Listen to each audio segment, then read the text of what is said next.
From LinkedIn News, I'm Leah Smart, host of Everyday Better, an award-winning podcast dedicated to personal development. Join me every week for captivating stories and research to find more fulfillment in your work and personal life. Listen to Everyday Better on the LinkedIn Podcast Network, Apple Podcasts, or wherever you get your podcasts.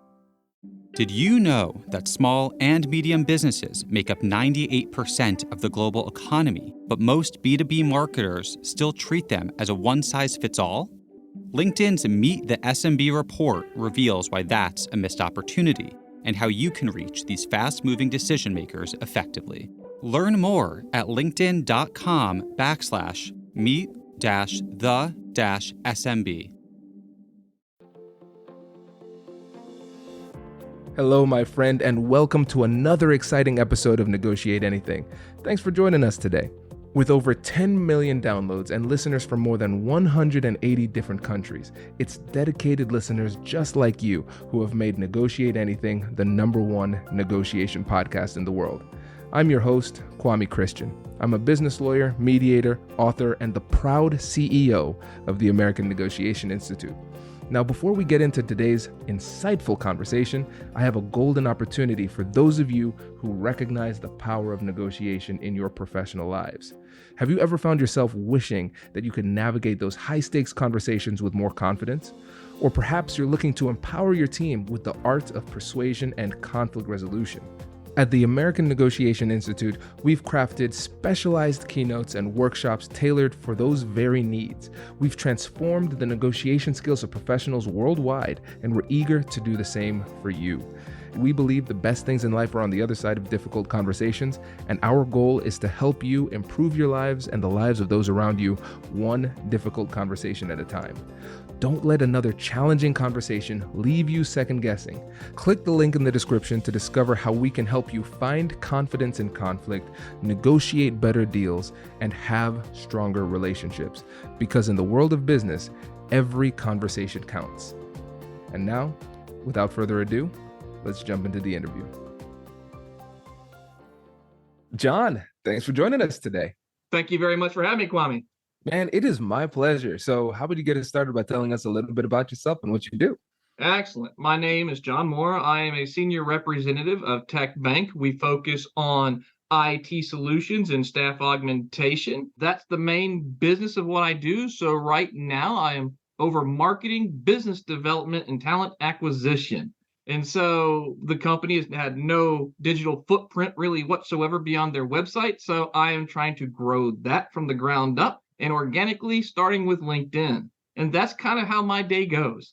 Listen, listeners, John is the person to follow on LinkedIn. Every post, every comment is like a masterclass in communication. So we're going to put links to all of his socials, the Tech Bank's website, but also John's personal LinkedIn page, because this is the guy that you want to follow when it comes to communication online and, of course, storytelling, which is why we are here today. And I was chatting with John before, and I'm a little bit embarrassed to admit that it's been a while since we've had an episode on storytelling. So we are due, and we have a storytelling master here. So, John, just get us started, set the stage. When we're talking about storytelling, what are we talking about, and why is it so valuable?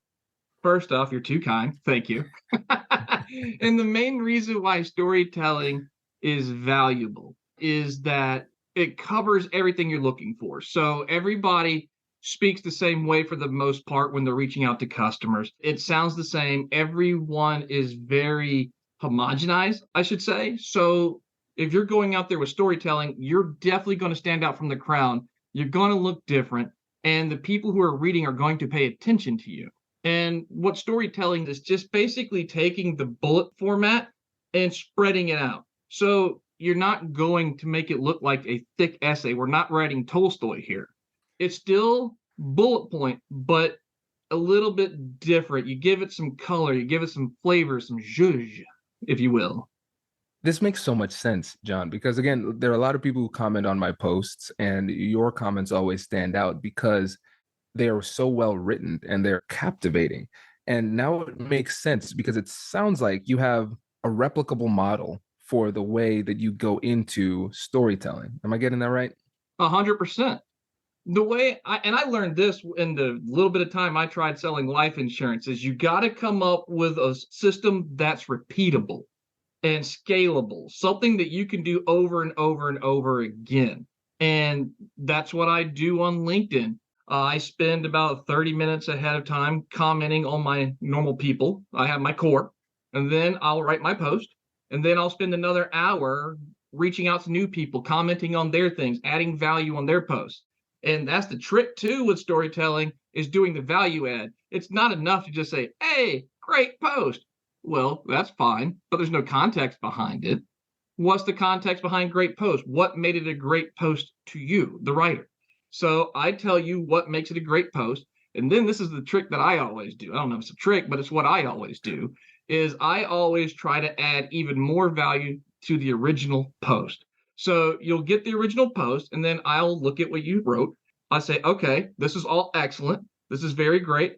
Here's some things that you might have missed. I don't word it that way, but I'll do it as a value add so that people who are reading the comment section comes across what I've written. They see the value add. Now they want to come to my page. Does he add value on other things? They'll look at my post. Does he add value on other posts? What kind of value am I adding into who? This is so good. I'm sitting here taking all these notes. And as you're saying it, I'm saying to myself, man, that's true. That's exactly what I did.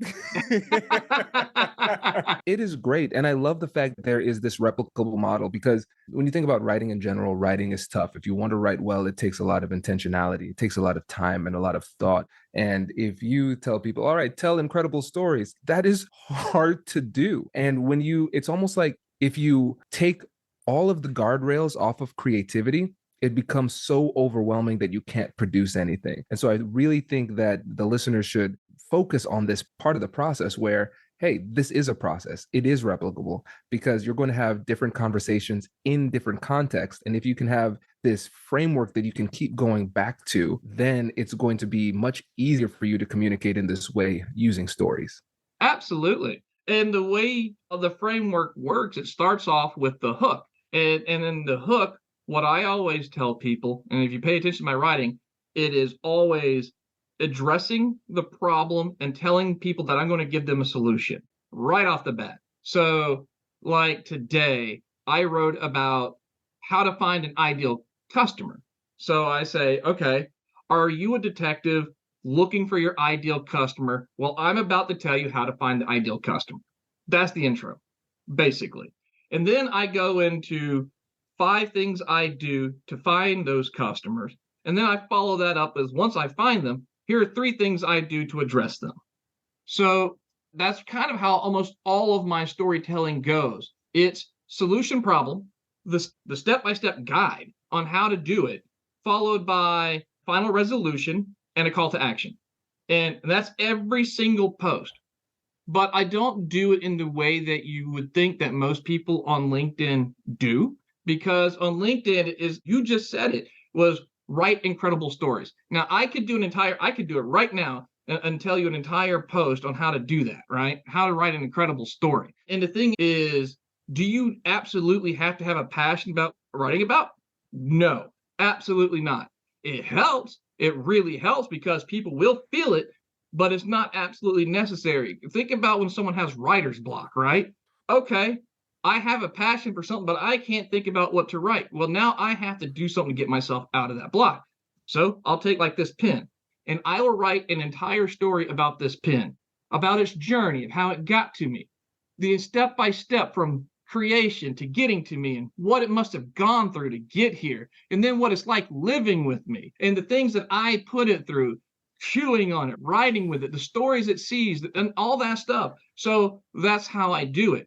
And another thing to make your stories absolutely engaging is fill those suckers up with analogies, because people need to see what you're writing. It's not enough to say, all right, insert this here, do that there. You got to give people something that they can attach to, an emotion to it, so they can see it, feel it, and understand it. This is powerful. And for me as a writer, I think one of the most powerful things you talked about was getting through writer's block, because Writer's block is such a frustrating thing. You allocate the time to write, and then your brain isn't braining, and it feels really disempowering. It's like I'm trying to eat on a very full stomach. It just doesn't work. So Sure. I love that example of taking your mind completely off of it, being playful, and then that creativity comes back. And I love the hook too. Solution, problem, and then giving people bullet points. It makes it really easy to understand. And I think that hook element is something that people often miss. I want to drill in on this hook because Sure. if you don't get the hook, people don't even tune into the story. They might be there, but they're tuned into a different channel in their brain. Well, the hook is when people tell you talk to your audience, what they're saying is the hook, right? Everything else, if you get them with the hook, as long as everything else actually addresses their problems, you got them already. You got to pull them in. So, what it is, you address that problem right off the bat. What is the pain point? What are they feeling? What do they want to be solved? Whether they truly know what it is or not, address it right up front. They go, oh, yeah. So they're scrolling through. Oh, yeah, that makes sense. But I also try to create eye-popping images for my post. Don't just write a post, right? Because people just see a bunch of words, they're going to tune right out. You got to give them something to see. So bright colors, contrasting colors, especially on words. So if you post something, make sure like important words, the verbs especially, are a different color than the nouns and all the words in there. So the verb almost always has to be a different color. Now people will tell you the adjective, but I always go verb. So if you try to be like this, like get exploding growth, right? Don't ever write anything like that. So people's eyes are on the verbs, and then they'll go, okay, get using what? So everybody's writing the same. Short, quick, able to consume, move on, right? It's doom scrolling to the max is what they created. What I want you to do is sit and stay. I don't want you to scroll. I want you captivated. You're my audience. I'm selling. I got me to sell to you. My words. I want you to be able to come to me saying, I want to talk to him. Now, I don't want you to go talk to all the people, all the other bullet points. There's tons of those. They're a dime a dozen. Talk to me because I'm different. So I do pacing and spacing. I try to keep it quick. And I also try to keep my sentences to different lengths. So 3 words, 5 words, 7 words. And then I'll also do it where, this is another thing, if you ever pay attention to my writing, the hook is usually 1, maybe 2 sentences. The next line will be about 2 to 3 sentences. The next one, a single sentence. And then we're leading into the bullet points. And then we're leading into a sentence followed by 1 or 2, followed by whatever. But is to keep, and then I'll use certain emojis sometimes at the beginning of the sentence. Sometimes I'll put them at the end of the sentence. The whole concept is to keep your eye interested. Because if you look standard PDF of let's say a contract, you look at the contract, you're going to sleep. It's not interesting. No one cares. It's a legal document. Same thing with LinkedIn. The consumable stuff worked at first because it was just easy to get through. I don't have to dig into anything. Just tell me what I want to know so I can move on. But the problem is everyone's doing that now. So for me, it's not that I want to go, now I'm stuck here. I want you to get there, and then I want you to be engaged once you're there. So the pacing, the spacing, the analogies, the keeping your eye moving at all times is never just going to be like, okay, here's a paragraph. It's always moving and always guessing. So you're always going to be interested by what you're seeing in addition to what you're reading. Congratulations! You've just joined an elite club. By listening to a full episode, you're now officially on the Negotiate Anything team. So welcome aboard. What most team members do is they subscribe to the podcast because that allows them to automatically get the latest episodes of the show. The best things in life lie on the other side of difficult conversations. Keep learning, keep practicing, and keep getting better. Your relationships will improve, your career will soar, and you'll have the confidence you need to get the most out of these crucial conversations. Again, thank you for joining the team. We're excited to have you, and I will see you in the next episode. I'll catch you later. Small and medium businesses don't have time to waste, and neither do marketers trying to reach them. On LinkedIn, more SMB decision makers are actively looking for new solutions to help them grow, whether it's software or financial services. Our Meet the SMB report breaks down how these businesses buy and what really influences their choices. Learn more at linkedin.com/meet-the-SMB. That's linkedin.com/meet-the-SMB.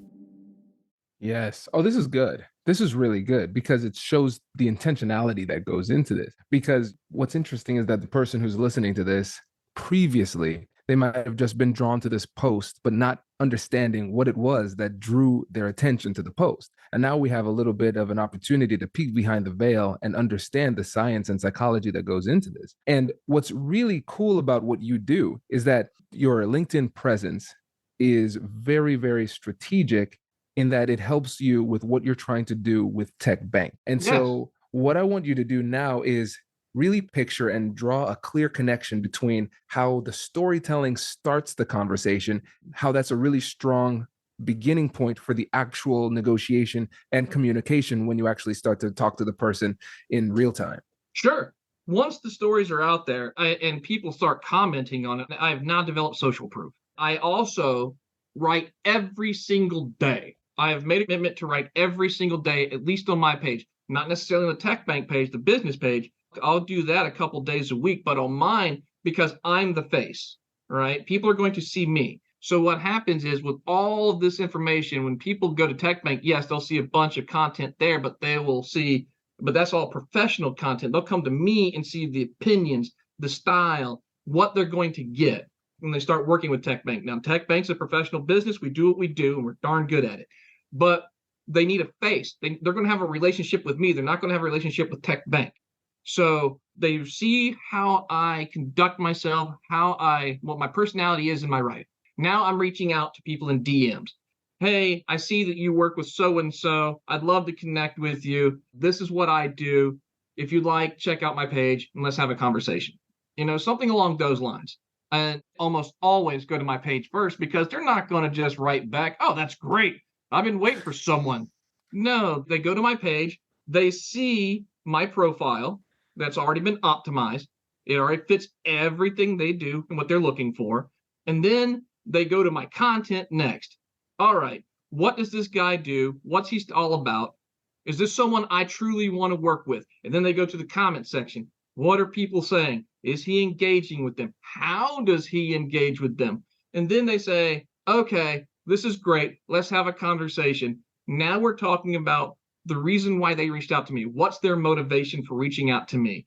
What problem do you have that I can solve? And so once we get to that point, now we say, okay, well, this is what the price would be to fix that, right? Or if you've got a lot of people you need to hire, this is the price point of which I can bring these people into you.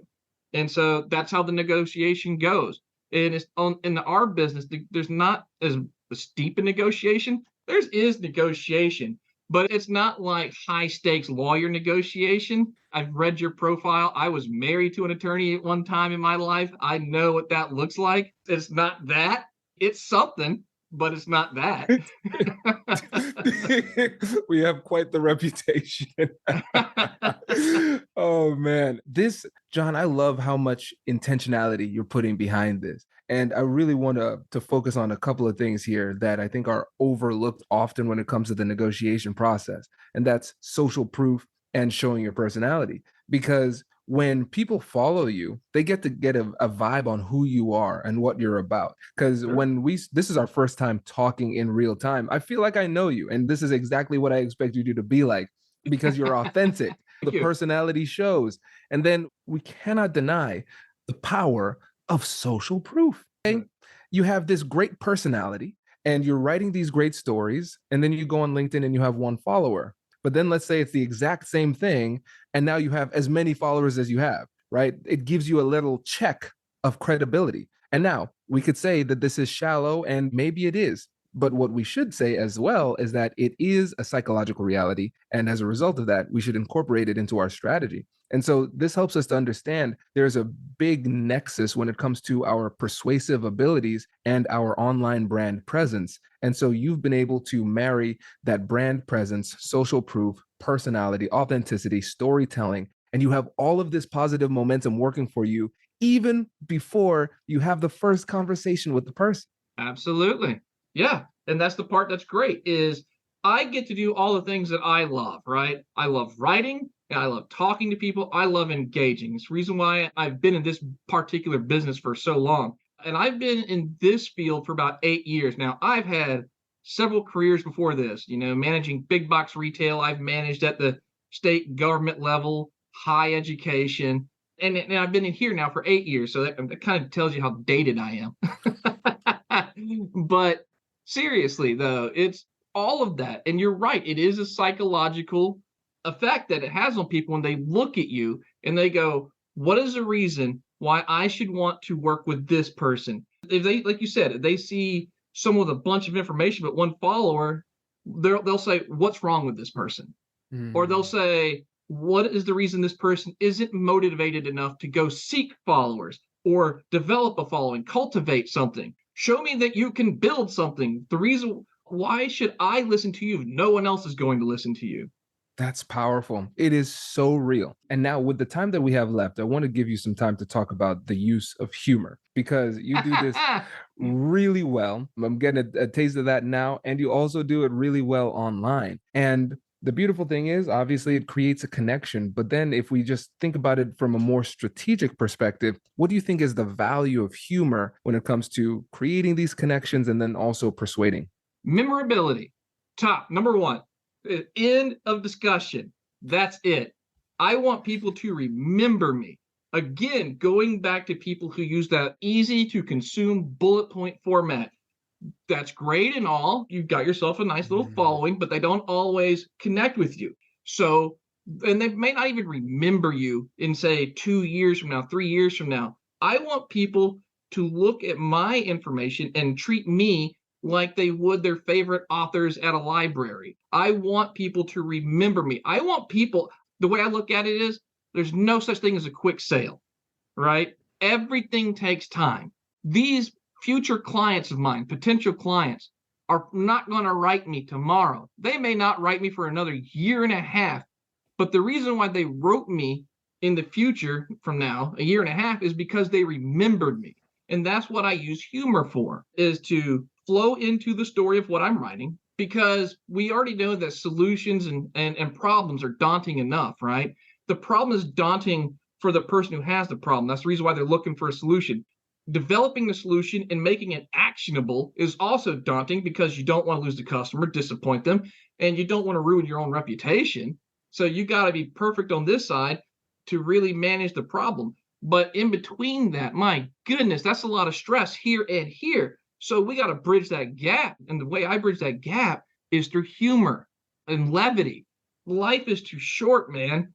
It's always going to be hard, no matter what we're doing, whether it's developing a social presence like I'm doing for my company, which has none, negotiation, which is your line of work, doesn't matter. As long as we can find a way to bridge that gap with humor, it lightens the mood for everyone. It makes everything so much easier. It makes you stand out because through all of this chaos that you're going through, you're able to sit pat and actually make people giggle.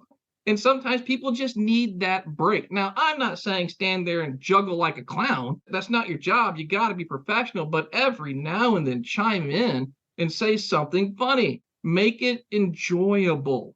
That's how I do it. And when you do that, people will remember you. They'll come back to you because you elicited an emotion from them. And that emotion is a very powerful one. Anything that makes a person laugh is powerful. I agree. I think this is great advice because I think a lot of times when people think about what it takes to be professional, and I'm using air quotes here for the people who are audio only, professional, right? A lot of times they just put their personality on the shelf and leave it at home. You can still be a person and be professional. I think that's really important. And I really appreciate you giving people the license to be themselves and inject a little bit of levity into these conversations. I think that's powerful. 100%. People, I've noticed, especially in LinkedIn, have a tendency to be afraid of being themselves, where if you want someone to work with you, you want them to know you. Now, you'll never know 100% to know anybody, right? Your own spouse, you don't know their deep, dark secrets, whatever. But you want them to know your personality overall. Who are you? Who are they going to be working with? And what's the reason they should come work with you? So yeah, be yourself. Don't be this stale, generic version of everyone else. This is another thing I always say to people. This just triggered that. Is especially when people try to emulate and it becomes all that white noise with all, as I thought, all the bullet point format, is don't be a second-rate someone else. Be a first-rate you. I can replicate anybody else, but I can only be me. And if you truly just use some of everybody else's stuff and then incorporate it into your own, be the best version of you. Use the information and knowledge you gather everywhere else, but make it to where it just enhances you. Absolutely. Oh, John, this is great. This is great. And so I know a lot of the listeners are saying, okay, I need to follow John. I need to get in touch with him. I need to learn more. So before you go, I wanted to give you an opportunity to let folks know the best way to follow you and get in touch. Sure.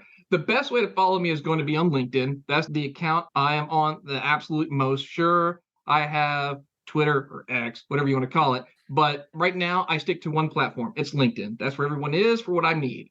You can DM me there, follow me there, or if you want to have a conversation with me regarding either IT solutions or developing storytelling methods, contact me at my work email, jmoore, letter J, Moore at techbank.net, tekbank.net. John, this was fantastic. Really appreciate you joining us today. Thank you for having me, Kwame. Hello, my friends. Before we get back to today's episode, I want to ask you a question. Have you ever wondered how to elevate your team's negotiation game and how you can help the folks on your team have better, difficult conversations? At the American Negotiation Institute, we offer transformative keynotes and workshops tailored to empower professionals with top-tier negotiation and conflict resolution skills. Whether it's a keynote for your next event or hands-on training for your team, we've got you covered. Don't just negotiate. Master the art with the American Negotiation Institute. Click the link in the description to find out more. Elevate, negotiate, and succeed.